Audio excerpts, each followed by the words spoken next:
Hello everyone. So welcome you all to a short tutorials Meghalaya's first MTED channel. So my dear friends, today we are going to deal with unit 5 and last video, right? That is video number 5. So unit 5 video number 5. All right, let's see what we have. So inclusive education and children from different backgrounds. Tribal students, underprivileged students, children from low financial backgrounds, children of literate parents, etc. So in this video we will be dealing with respect to inclusive education and children from different backgrounds, all right, like tribal students, underprivileged students, children from low financial backgrounds, and children of literate parents. All right, so we will be dealing about them in this video.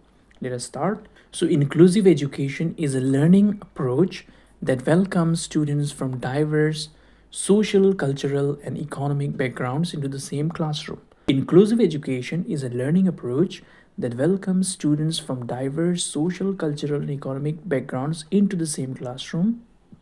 It ensures that every child, regardless of their differences, has equal opportunities to learn, grow, and succeed in a supportive environment. So we all have been discussing about this inclusive education on and on, right? From video number 1 itself. So inclusive education means, it is a type of education in which children from different background, different cultural traditions, different abilities, they come together and study together in the normal classroom. So there is no discrimination between students among students on any ground, right? So the children who are from economically weaker section, or students who are from socially, students, there is no discrimination among children who are from economically low background or who are having different type of abilities and disabilities, right? Or on the basis of caste, creed, and gender, there is no discrimination. All children, they come together and study in the same school or same classroom, all right, irrespective of their abilities and disabilities. Importance of inclusive education. So why inclusive education is important? It promotes equity. Equity means what? Everybody is given fair treatment. Equality and equity are two different words, all right? Equality means equal treatment, but equity means fair treatment. We should be fair enough, all right? Suppose now these days when you go for interview, you know that the interview is not taken in a fair manner, right? There is always biasness. They always prefer their own candidate, even though you have performed better than that candidate. But still, since he or she is a relative or is a well-wisher of that person, so the job might be given to that person, not to you, right? Even though you perform well, you will not get the job because it is not fair, or there is no equity in the interview or the interview panel, right? So this is the difference. Now we need to promote inclusive education so that every child is treated fairly, right? No discrimination. Builds understanding. Of course, we know that in an inclusive education, we build understanding, we build a rapport with the teachers, with the students, with the peers, so that everybody feels accepted and everybody feels at home. Enhances social skills. It allows children to interact with peers, right? Enhances social skills means it allows the children to interact with one another, to cooperate with one another, and to collaborate with one another, and as a result they learn together in the same environmental or same classroom setting, right? Children from different backgrounds in inclusive education. Now we will see, or we will study about children who are from different backgrounds. Number 1, tribal students often face linguistic barriers and cultural disconnect in mainstream education. Now you see, tribal students, we are tribal people, right? So what are our problems? Our problem is that we have language problems, right? As tribal students, what is our problem? So our problem might be that whatever language we speak at home might interrupt with the language we have to speak in school, right? If I'm speaking Hindi at home, then maybe my Hindi speaking interrupts with the English. Or if I'm speaking Garo at home, then that language might interrupt in English speaking at school. Or if I speak Khasi, then maybe my Khasi speaking interrupts the English language which I am supposed to talk in at school, right? So this may be a linguistic barrier, or in rural areas you will see that we are not able to understand English even though that is the mode of education we practice in our state, right? Then require culturally sensitive teaching methods and the inclusion of their traditions in the curriculum to ensure engagement and belongingness. Yes, of course, we know that we are the people who have rich cultural heritage, right? We have rich culture and traditions. So we want to protect our culture, we want to protect our environment, we want to protect our traditions, our language, our dances, our songs, our attire, our literatures, our religion, right? Everything we want to protect. So the education in our society should be such that it respects all our, dignity. It respects all our resources, or it respects all our desires, needs, and requirement, right? Another group is underprivileged students, may lack resources such as school supplies or internet access, need financial aid programs, scholarships, and community support to bridge the gap. Now, underprivileged means those children who are not privileged enough to go to a normal school, or who may not have access to internet. As you know, these days we are dependent highly on internet, right now you're watching my video with the help of internet, right? If there is no data, if there is no internet, how will you watch my video? So if you're watching my video right now, that means you're making use of internet, right? So there are some children who are so deprived that they live in rural areas where there is no network and no internet, right? So also there might be some children who belongs to economically weaker section of the society, who are not able to go to a regular school because they don't have enough finance, they don't have enough money. So how can we help them? We can help them by providing scholarships or community support, right? So that that child is able to go to the school and study. Now, children from low financial backgrounds so struggle with inconsistent schooling or dropping out due to financial pressure. Now, you see, there might be some children who belongs to a poor family, whose father might be a wage earner. So, if that child goes to the school, maybe he studied from class 1 to class 5, then again he left the school because his father cannot afford to pay the fees. Then again he joined, after 1 year he joined in class 6 again.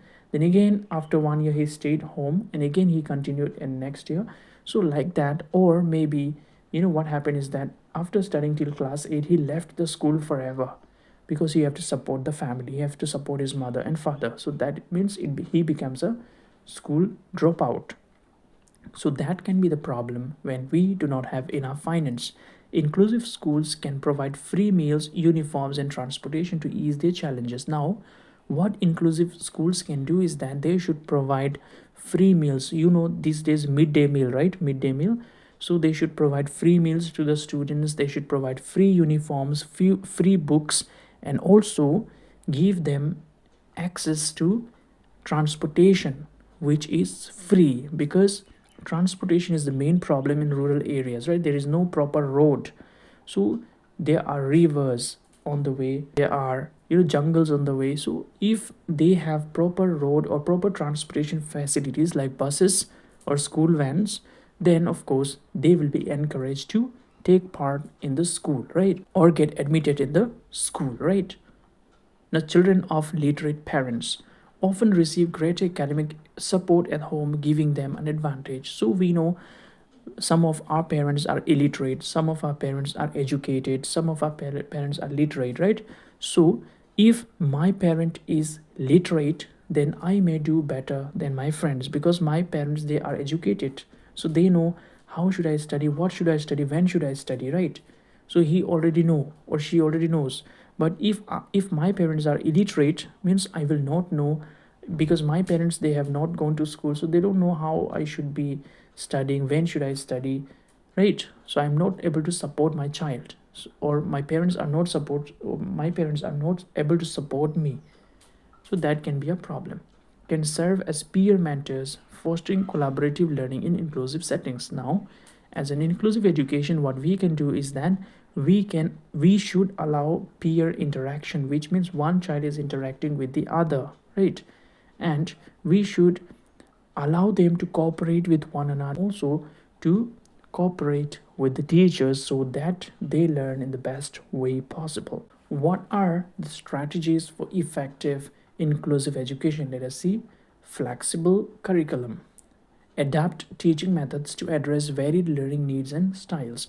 Now, we should not have rigid or standardized curriculum. Our curriculum should be flexible so that we can design our curriculum, or we can plan our lessons, and resources according to the need of the learner, right? Teachers training. So we should allow all the teachers to upgrade their skills, to take part in the different type of teaching programs, so that they are equipped with the tactics and the techniques they need in order to deal with children from different backgrounds. Community participation. So we should also try to involve the parents, the local leaders, and organizations in supporting inclusive education and encouraging the children to participate in all the co-curricular and curricular activities in the school and outside the school, right? Support systems. So provide counseling, special educators, and remedial classes for children requiring additional help. So we should provide counseling to the students, or we should also give them special educators, or we should also invite guest lectures at school or counselors at school. And we should also conduct regular remedial classes for those children who are coming from deprived families, right? The way forward. So, what is the message, or what is the conclusion? Let us see.